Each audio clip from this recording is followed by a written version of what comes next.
The invitation arrived on a Tuesday morning, wrapped in cream-colored silk paper with gold embossing. I didn't need to open it to know what it was.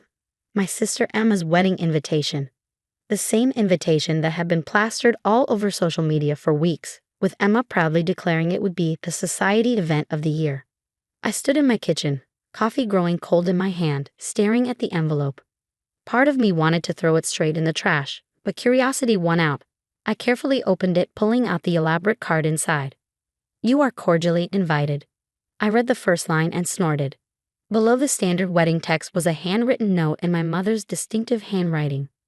"James, please arrive 3 hours early. We need to discuss your role." My role. I already knew what that meant, and it had nothing to do with being the bride's brother. The next morning, I pulled into the circular driveway of my parents' mansion, the same house where I'd grown up but hadn't visited in months. Emma's white Range Rover was parked out front along with our mother's Mercedes. Perfect. The whole family would be there to deliver whatever news they planned.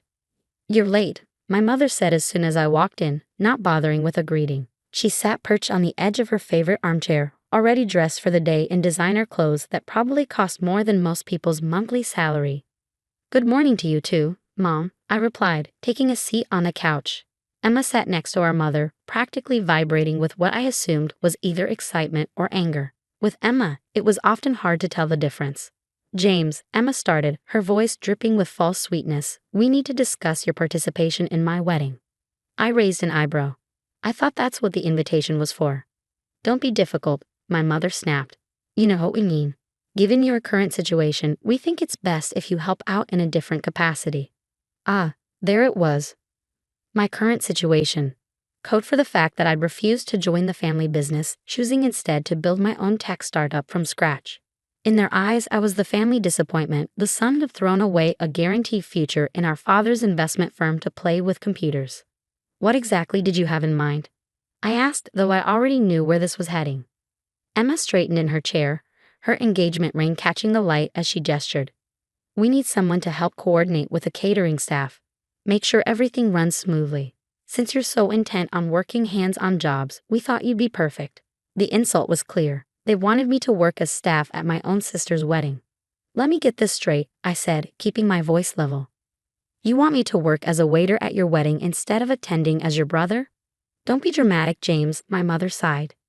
"Think of it as helping make your sister's day perfect. God knows you haven't contributed much else to this family lately." I felt a familiar tightness in my chest, the same feeling I got every time they dismissed my choices.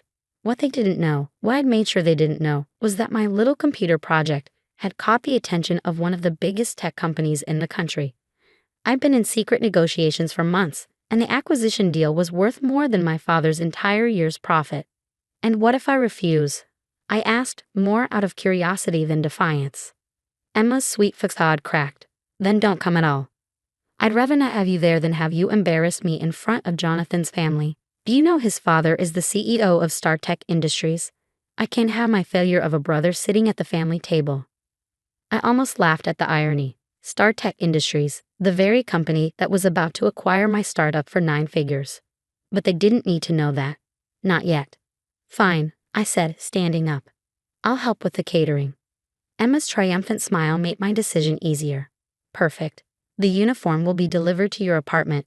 Don't be late. The wedding starts at 4, so we need you there by 1 p.m. sharp." As I drove home, I could have called my lawyer and ended their little power play immediately. One phone call and they'd know exactly who they'd just relegated to serving champagne. But something held me back. Maybe it was curiosity, or maybe I just wanted to see how far they'd take this. The next 2 weeks passed in a blur of final negotiations and paperwork. The acquisition was set to be announced the Monday after Emma's wedding, a detail that made me smile every time I thought about it. The day before the wedding, a garment bag arrived at my apartment containing a white shirt, black pants, and a black vest. Standard catering uniform. I hung it up next to my closet, where a bespoke suit worth more than most cars sat waiting. I'd had it made weeks ago, before I knew I'd be relegated to the kitchen. Running my hand over the fine wool, I made a decision. I'd play their game, but I'd bring the suit anyway. Something told me I might need it. The morning of the wedding dawned bright and clear. I'd arrived at the luxury hotel exactly at 1 p.m., parking my understated Audi among the fleet of luxury cars already filling the lot. The irony wasn't lost on me. I could have bought most of those cars with cash. But here I was headed to the service entrance with a uniform under my arm. "You must be James," the catering manager said when I walked in. She looked uncomfortable, clearly aware of who I was. "Your mother explained this situation. We'll have you helping with champagne service during the reception." "Perfect," I said, giving her a reassuring smile. No need to make her more uncomfortable than she already was. I changed into the uniform and spent the next few hours watching the venue transform into Emma's vision of wedding perfection. Flowers worth a small fortune covered every surface, crystal chandeliers sparkled overhead, and the champagne, well, I had to admit they'd spared no expense. Guests began arriving at 3:30. I stayed in the kitchen, watching through the service window as Silicon Valley elite mixed with old money, all here to celebrate the merger of two prestigious families. If they only knew one of their servers was worth more than half the room combined. "Time for the champagne service," the catering manager announced as the ceremony ended. "Everyone remember your assigned sections." I picked up my tray and headed out into the crowd. The weight of the crystal glasses was nothing compared to the weight of the stares I could feel from my family's table. My mother's face was a mask of satisfied superiority, while Emma practically glowed with the power play she orchestrated. I was serving the third table when I heard a familiar voice behind me. "James, James Chen." I turned slowly, coming face to face with David Marshall, CEO of StarTech Industries, and my soon-to-be business partner. "What are you doing here?" he asked, looking confused. "And why are you?" His eyes traveled to my uniform, then to where Emma sat at the bride's table. Understanding dawned on his face. "You're the bride's brother," he said slowly. "The one." Whoa. He stopped, clearly putting the pieces together. The room had gone quiet, attention drawn by the CEO's obvious surprise. Emma was half standing at her table, face growing pale. "Is something wrong, David?" Jonathan's mother called out, looking between us with growing concern. David Marshall looked at me, then at Emma, then back to me. "James, correct me if I'm wrong, but aren't you the founder of Tech Fusion? The company we're announcing the acquisition of on Monday?" The champagne glasses on my tray clinked softly in the dead silence that followed. The silence in the ballroom was deafening. My mother's champagne glass froze halfway to her lips, and Emma's face had gone from pale to ashen. I carefully set my tray down on the nearest table, straightening my server's vest as I turned to face David Marshall. "Yes, that's correct," I said, my voice carrying in the quiet room, though I wasn't planning to discuss business at my sister's wedding. David laughed, a booming sound that seemed to break the spell of silence. "Discuss business? James, you're about to become one of the youngest billionaires in tech. Why on earth are you serving champagne at your sister's wedding?" The word billionaire echoed through the room like a thunderclap. I heard my mother's champagne glass shatter on the marble floor. "There must be some mistake," Emma said, rushing over with Jonathan in tow. Her white dress rustled frantically as she moved. "James works at some small startup. He's nothing but a..." "Small startup?" David interrupted, his eyebrows shooting up. "Tech Fusion's revolutionary AI platform is about to transform the entire industry. That's why StarTech is acquiring it for $4.2 billion. He turned to Jonathan, his son. "Didn't you mention this at home? I've been talking about this deal for months." Jonathan looked as shocked as everyone else. You never mentioned the founder's name, Dad. I had no idea." "Well, this is awkward," David said, looking around at the stunned faces. "I assumed everyone knew, given that..." He gestured between Emma and me, clearly uncomfortable. I almost felt sorry for him, almost. "It's fine, David," I said smoothly. "My family and I have different views on success. They preferred I help with the catering today." Emma made a strangled sound. "James, we didn't know." "Clearly," I replied, my voice cool. "Now, if you'll excuse me, I should get back to my duties. There are still 3 tables that need champagne." "The hell you will," David said firmly. He turned to the crowd of guests. "Ladies and gentlemen, I'd like to introduce you to James Chen, founder and CEO of Tech Fusion, and one of the most brilliant minds in artificial intelligence, and apparently the bride's brother." The whispers started immediately. I could see phones coming out, people quickly Googling my name and company. My mother had sunk into her chair, her face a mask of horror. "James," my father spoke for the first time, standing up from his table. "Son, why didn't you tell us?" "Would it have mattered?"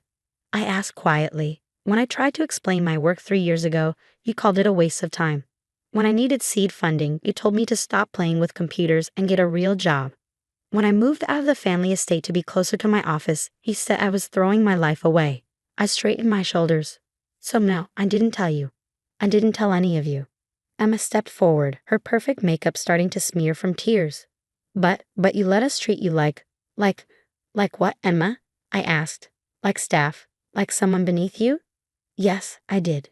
Because I wanted to see if any of you would stand up for me, family fortune or not. Clearly, I got my answer. David cleared his throat. James, there's a spare suit in my car. My driver can get it for you. Please, join us at the table. I smiled but shook my head. Thank you, David, but I actually brought my own. I turned to the catering manager who had been watching the scene unfold. Would you mind if I took a brief break to change?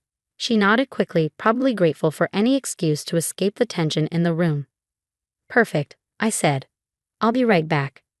As I walked toward the service area where I'd stored my suit, I heard the explosion of conversation behind me. My phone was already buzzing with notifications. No doubt the story was spreading through social media like wildfire. In the small staff changing room, I took my time removing the server's uniform and putting on my bespoke suit.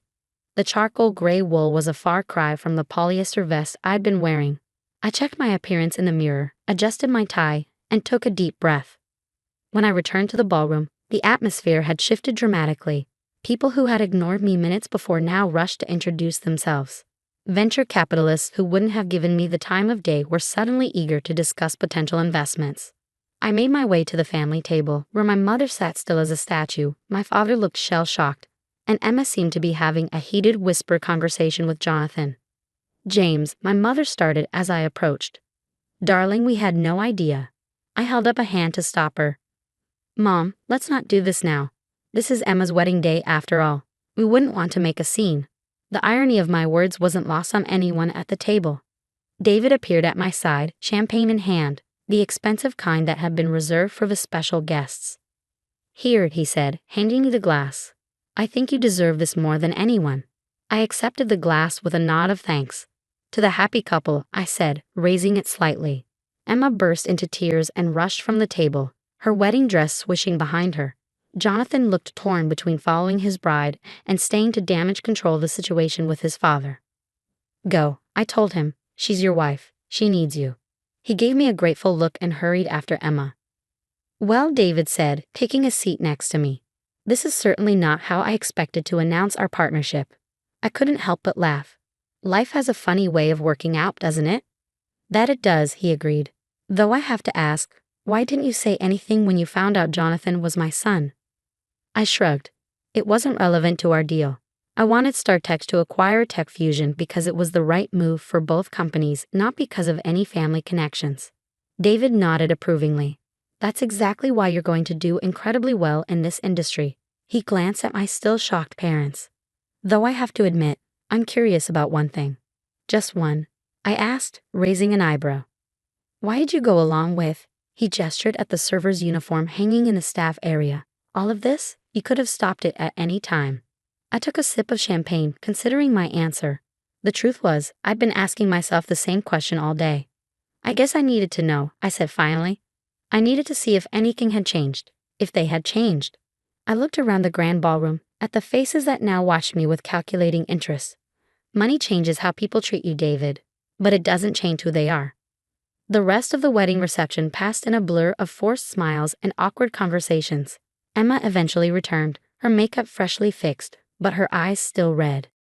She spent the remainder of her wedding reception shooting glances at me between greeting guests, her perfect day thoroughly derailed by the revelation of her brother's success. I stayed at the family table, now seated in a place of honor next to David Marshall, quietly observing the shifting dynamics around me. It was fascinating how quickly people's attitudes had changed. The same relatives who had smirked at my catering job earlier were now falling over themselves to mention our childhood connections. Remember when James used to fix our computers at family gatherings? Aunt Sarah gushed to anyone who would listen. I always knew he was special. I remembered those days differently. I remembered her complaining to my mother about how I was wasting time with those machines, instead of pursuing a proper career like my cousins. As the evening wore on, my mother made several attempts to speak with me privately, but I politely deflected each time. This wasn't the moment for that conversation. My father, on the other hand, sat in uncharacteristic silence, occasionally staring at me as if seeing a stranger. Around midnight, as the reception was winding down, Emma finally approached me directly. She had changed out of her wedding dress into a simpler white evening gown. Her shoulders slumped in a way that would have horrified our mother's etiquette teacher. "Can we talk?" she asked quietly. "Please?" I nodded and followed her to a quiet corner of the ballroom. For a moment, we stood in awkward silence, the weight of years of competition and resentment hanging between us. "I'm sorry," she finally said, her voice barely above a whisper. "God, James, I'm so sorry. What we did. What I did. It was cruel." "Yes," I agreed simply, "it was." She flinched at my directness. I thought you were throwing your life away. Everyone said you were just playing around with computers, avoiding real responsibility." I thought. She trailed off, looking lost. "You thought what, Emma? That humiliating me at your wedding would somehow fix me, make me conform to what you and our parents wanted?" "No. Well, maybe. I don't know anymore." She wrapped her arms around herself. "When Mr. Marshall said you were worth billions, I thought I was going to be sick. Not because of the money, but because I realized how horrible we've been to you. All this time, you were building something amazing, and we were too busy judging you to even notice." I studied my sister's face, seeing real regret there for the first time in years. "You know what's ironic?" I said. "If any of you had bothered to actually ask about my work, to show even a moment of genuine interest, I would have told you everything. I wanted to share my success with my family, but you were all so convinced I was a failure that you never even gave me the chance." "I know that now," she said, tears forming in her eyes again. "Can you ever forgive me?" I was quiet for a long moment, considering her question. "I don't know, Emma. Forgiveness isn't something you earn in one conversation. It takes time, and more importantly, it takes change. Real change, not just regret because you found out I'm rich." She nodded, wiping at her eyes. "I understand. But, can we try? To start over, I mean." "We can try," I agreed. "But there need to be some ground rules. First, no more attempts to control my life or career choices. Second, I want genuine relationships, not ones based on what anyone thinks I should be. And third," I paused, making sure I had her full attention, "I want you to really think about why you treated me the way you did. Not just today, but for years. Because if we're going to have any kind of relationship moving forward, that needs to change." "It will," she promised. "I'll do better. We'll all do better." Just then, Jonathan appeared at her side. "The car's ready," he said softly, then turned to me. "James, I want you to know I had no idea about any of this. If I had known." "You would have what?" I asked, genuinely curious. "Stopped it?